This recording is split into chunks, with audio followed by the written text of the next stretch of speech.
First principle is that the timetable should be in accordance with the type of school.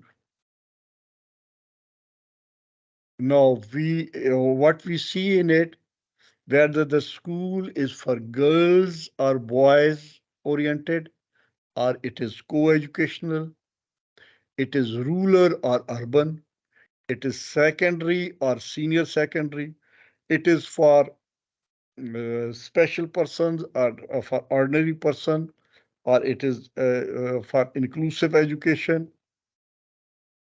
First principle is that you have to see, examine the type of school, and accordingly you have to make that construct that timetable. In a rural area, for instance, the day starts quite early, while that case is not in the urban area. In a rural area, the students need to be free early. But in urban area, there's no such problem. So we determine the nature of activities involved in school according to the special needs of the school, and that should be taken into consideration while making the timetable. So various constraints in terms of the type of school are there, whether it is for boys, for whether it is for girls, whether it is for co-education, whether it is for preschool. In preschool, for instance, all of us know that in preschool, the age of the student is less. So the first preschool school class may start at 2.5 years. Boys going on along with their milk bottles. It's like a babysitting type class, the first one. So these small kids who are aging around 2 to 2.5 to say 6 years, for them, they cannot sit for a long time. They have a lower attention span. Hence, we see that even if there are preschool classes in an ordinary school, their class would start an hour late and they would wrap up an hour earlier. Maybe the class is starting at other classes are starting at 7:30. They may start at 8:30. Other classes are wrapping up at 1:30. They might be closing at 12:30. So type of school is the first principle which should be kept in mind. Then second is department regulations. What are the general instruction by the federal government or the provincial government or the local governments? There are certain schools which are in hilly area. There are other schools which are in plains. The other schools which are in desert area. So the State Department of Education fixes length of school year when they are going to have those summer vacations, winter vacations. We find, for instance, in Pakistan, in northern areas, in hilly areas, where there's a winter is severe, they have no 2 months vacation in summers. Instead, they have 2 months vacations during winters. So we see that according to the geographical condition, according to the instructions of the State Department, the timetable is regulated. Then there's amount of time available. Now, third principle is that what is the time which is available? So accordingly, the timetable is made. The timetable framed keeping in view available time, the length of the school year, whether it is 12 months, whether it is 10 months, and whether it is 6 days a week, whether it is 5 days a week, long weekend, short weekend. Accordingly, this is third main principle of making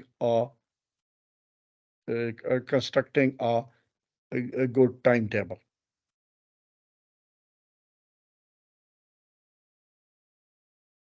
Then principle of justice. That is another principle on which we strictly we have to abide by it, because timetable means that you are assigning tasks to the teachers. So you should be here very, very meticulous. And the justice is that workload should be reasonable. Each teacher is assigned those subjects who she feels his or best qualified to teach. Number one. Number two, he or she does not teach more than two departments. It's not that, say, for instance, five periods per day she has to take, so five different subjects she is teaching. That would not be fair enough. Normally, two subjects are, every teacher specializes in two subjects. Teaching load of every teacher is about equal to that of others. Normally, some periods are left vacant. It is not that there are total 7 periods and all 7 periods are engaged. It's not so. But we find that there is a slight difference in the workload. Junior teachers, meaning by young teachers, have the capacity to take bigger load, so they have got slightly more workload, slightly. Say, if the senior teachers are getting 4 periods, they might be getting 5 periods per day. So it is always between 4 to 5 periods, that varies. And senior teachers being experienced, elderly, they over a period of time they have grown. And while they were young, they were carrying the carrot cart at the full strength. So at the later part, they are given some relaxation. Then fifth rule is relative importance and difficulty value of his subject. Some subjects are considered to be difficult. Some subjects are considered to be monotonous, boring. Other subjects are considered to be light or easy, relatively easy. So the time dedicated to a subject should be at par the importance of it and its difficulty value. The those subjects who have got more weightage, for instance, English has got 200 marks, Pakistan Studies has 100 marks. So accordingly, the workload would be that of English would be double the amount of the workload of Pakistan Studies. There are certain socio-economic considerations that determine the importance of subject in a school curriculum. And accordingly, time allocated to the allotted to them in the timetable. Then we have got sixth principle. And the sixth principle is the element of fatigue. The element of fatigue influences the construction of school timetable in a number of ways. For instance, children are fatigued at certain periods or certain days. It is only physical. It is not only physical, but also psychological in nature. It results in a definite weakening of attention and diminishing interest and effects of learning. I'll give you example. For instance, Normally, in the first periods, the students are fresh. In the later period, sixth, seventh period, last period, second last period, the students are physically also tired, as well as psychologically and mentally also they are exhausted. Similarly, on the opening days, the attitude of the student, opening days of the week, the attitude of the student is different. And on the last days, say on Friday or Saturday, the attitude or the level or the stamina of the student is different. Give you some example. Some subjects are more fatiguing than others, we said, and they involve more mental strain and effort. Such subjects are taught during early hours because the students are fresh. When the student's mind is fresh, we give them those subjects. Then mental freshness is the greatest in the morning time, and this is also true after the recess. When they come back after the recess, after visiting the canteen and running around, they are absolutely fresh.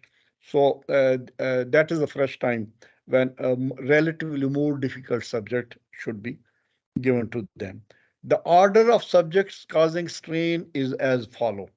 Now, this is different surveys have taken place, and we have seen that this is the order of strain: mathematics, English, Urdu, science, social science, science practicals, and drawing and physical education.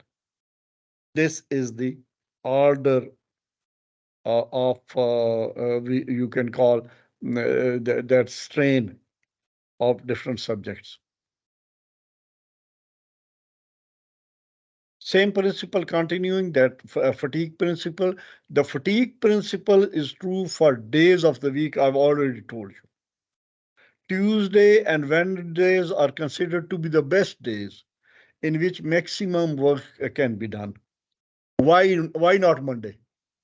Monday, the students have got that sleepiness, drowsiness, that hangover of the weekend. And by Tuesday and Wednesday, they are now tuned up. Younger children are more quickly fatigued. We have already mentioned that. The duration of a class for them does not exceed 30 to 35 minutes because their attention span is less. Seasons do cause fatigue. In summers, due to heat, we do not like to work. In summers, we get exhausted soon. Then here is the seventh principle. Seventh principle. And seventh principle is principle of variety. It has been seen experimentally that change of room, seat, and posture usually is an antidote against weakness. If you are feeling bored, you are feeling tired, you are feeling weak, then you change the room. The classroom is changed. He moves to another classroom. He gets fresh. He might change the seat, and he may feel better. He may change the posture. Of course, he cannot lie down. There's no bed available there. But then standing up, down, and sitting in a relaxed position, it is applied on both students and teachers. And variety can be introduced in the following manners. We have given some suggestion here. No subject except science practical should be kept for 2 consecutive periods. 2 consecutive periods, that is the maximum that we should have one subject. Practical is, of course, it's a different game. The same class should not sit in the same room for the whole day. It would become boring, suffocating, or one may get disinterested sitting in the same room, facing the same four walls, and having the same furniture and same surrounding. So, for the whole day, for all these 7 periods or 8 periods, one may not be sitting in the same room. If the rooms are changed, from room to playground, room to laboratory, or room to some club activity, or room to another classroom, that may be refreshing. Then the same teacher should not have two consecutive periods in the same class. Now, I am teaching you for last 2 hours. It would become monotonous. It should become monotonous. It do become monotonous. So if after one period, the face is changed, the teacher is changed, obviously he may be having a different body language, different behavior, a different attitude. Hence, that would be not fatiguing, that would not be boring. If a subject is taught only 2, 3 times a week, periods should follow at intervals. And the physical training periods, science practicals, and drawing work allow a change. These periods, in fact, make you a little bit fresh. You go to the science lab, you go to the playground, have a bit of exercise, or you may scribble and draw fine arts and drawing things that would be refreshing.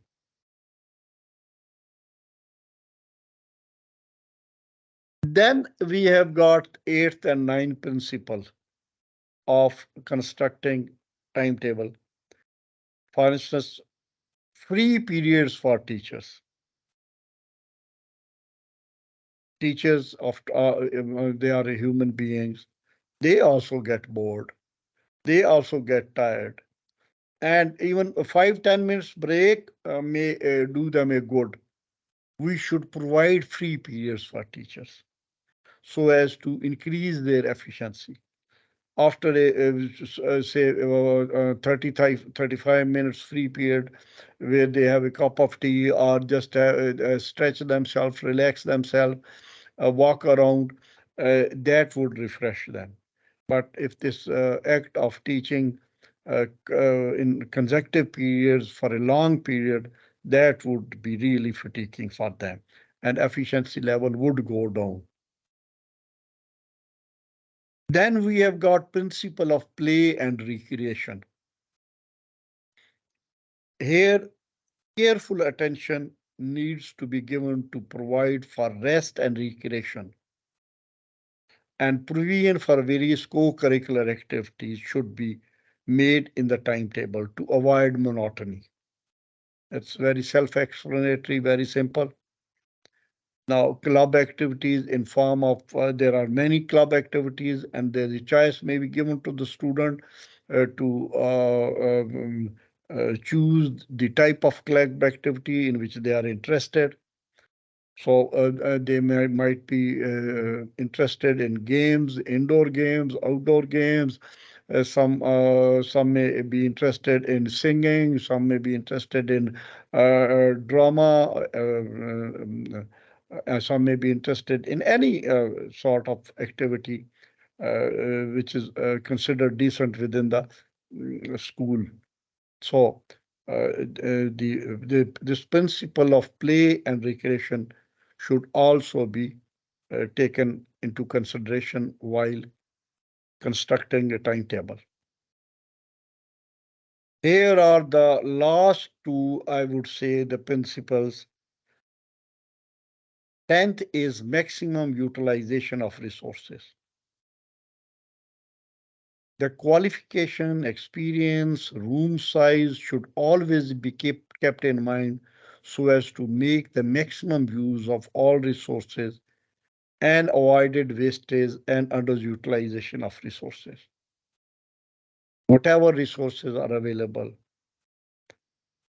in shape of say if some rooms are there where the PowerPoint slides can be played. There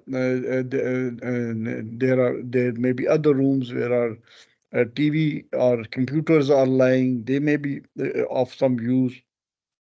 So it is always good to make the best use of the resources which are available in the schools. Then last principle what we will discuss here is elasticity. Timetable should have a flexibility so as to work the teachers smoothly. A timetable is not something, it is very hard and fast and cannot be changed and cannot be modified. If the administration so desires, they can always make few amendments, adjustment here and there in order to make the best out of the school activities.